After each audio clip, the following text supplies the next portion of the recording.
Lecture du livre de Ellen G. White intitulé Message à la jeunesse.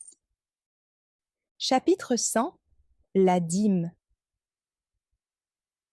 La grande œuvre que Jésus a commencée sur la terre, il a chargé ses disciples de la continuer. C'est lui-même notre chef qui la dirige et il nous ordonne de suivre son exemple. Il nous a confié un message à l'échelle du monde. Il faut que la vérité que nous prêchons soit apportée à toute nation, à toute langue et à tout peuple.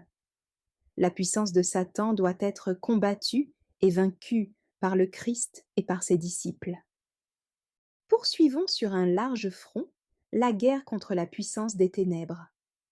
Pour le succès des opérations, il faut des moyens financiers.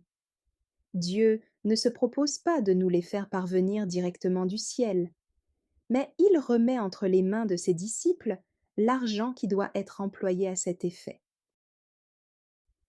Dieu a révélé à son peuple un plan qui permet de recueillir les fonds suffisants pour les besoins de son œuvre.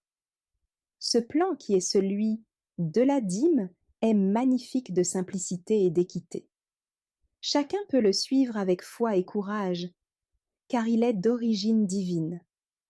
En lui s'allient la simplicité et l'utilité, et il n'est pas nécessaire de faire de longues études pour le comprendre et l'exécuter. Tous peuvent se rendre compte qu'il leur est possible de contribuer au succès de l'œuvre précieuse du salut. Tout homme, toute femme, tout adolescent peut amasser de l'argent pour la cause du Seigneur. L'apôtre dit que chacun de vous mette à part chez lui ce qu'il pourra, selon sa prospérité. Des buts importants peuvent être atteints grâce à ce système.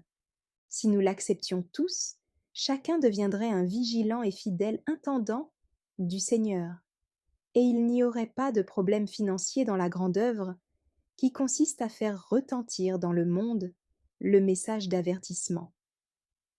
Si chaque membre de l'Église adoptait ce système, le trésor serait plein et personne ne serait appauvri.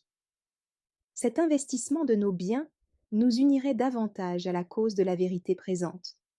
Nous amasserions ainsi, pour l'avenir, un trésor placé sur un fondement solide, afin de saisir la vie véritable.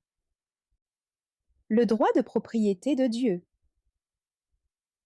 La consécration à Dieu d'une dîme du revenu, soit du verger, soit de la moisson, soit du troupeau, soit du produit du travail des mains ou de l'esprit.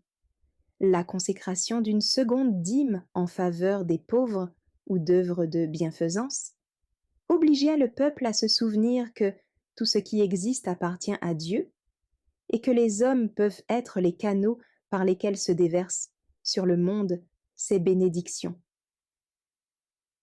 Cette éducation était destinée à tuer tout égoïsme et à cultiver d'une manière large et intelligente la noblesse du caractère. Cela appartient à Dieu. De même que le 7e jour est le repos de l'Éternel, la dîme appartient à l'Éternel Dieu, s'est réservé une portion déterminée du revenu comme du temps qu'il accorde à l'homme. Et cette portion, nul ne peut impunément l'aliéner au profit de ses intérêts personnels. Merci d'avoir écouté cette lecture.